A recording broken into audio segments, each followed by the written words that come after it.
although I never had like a, oh my god, this is the happiest day of my life bride moment, I entered into a covenant with a man according to the laws of Moses and Israel. And I had two children from that divine commitment and covenant. Wow, that is really heavy. My wedding was very simple by most people's standards. However, it still left me with a lot of things to grapple with. Specifically, stuff. Like, think of all the stuff that you collect from a wedding. If you've ever been married, you likely have a wedding dress or a tuxedo stashed somewhere. If you're Jewish, you probably have a Jewish wedding contract known as a ketubah, which is part of an elaborate piece of art that is the literal embodiment of your marriage. You also may have jewelry or shoes or a saved wedding invitation, maybe even a piece of wedding cake in the freezer. And for sure, you have tons of photos and maybe even a VHS tape or a CD. Back when I got married, there was no such thing as digital.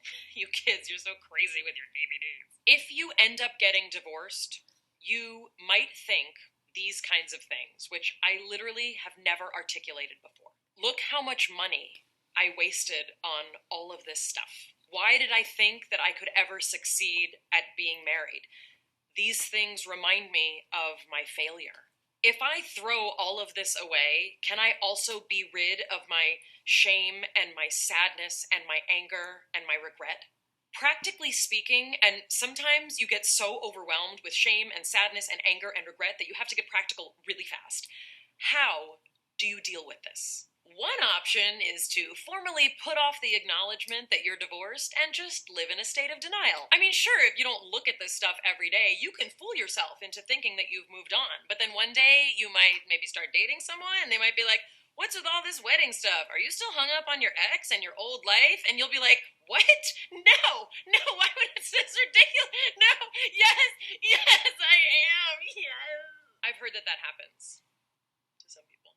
On the other end of the spectrum of choices, you could just do a complete purge and basically deny that you were ever married.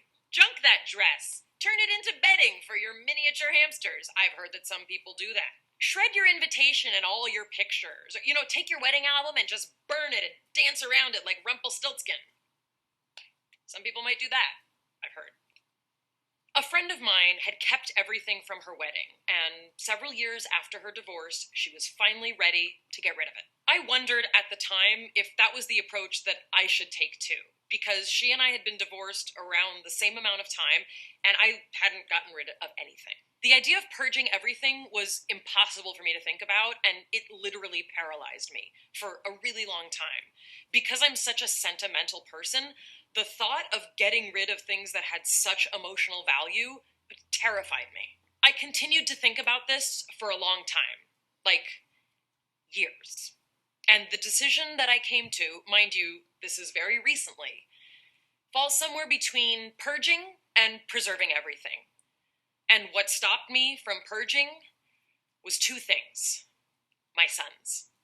I've come to understand that my wedding is not simply a representation of my inability to remain married to someone. It represents a time in my life when I made a sincere, mature, responsible decision to form a life with another person, and we then formed two other lives. The person I was then is important for my sons to know about, and the same is true of my ex-husband and the relationship that we had.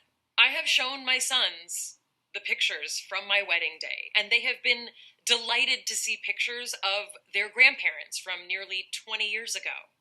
They're able to see what their great-grandparents looked like, and they are able to see in these pictures and memories the men and the women who were our extended family, and in many cases our surrogate family. They see me and their father looking very much in love, because we were in love, and I want them to know that that look was what created them. And so I have pared down the photos. I've kept my wedding albums. I keep them lined up with all of the other photo albums and memories that I can't run from, even if I want to. The stunning Victorian dress that I wore to my wedding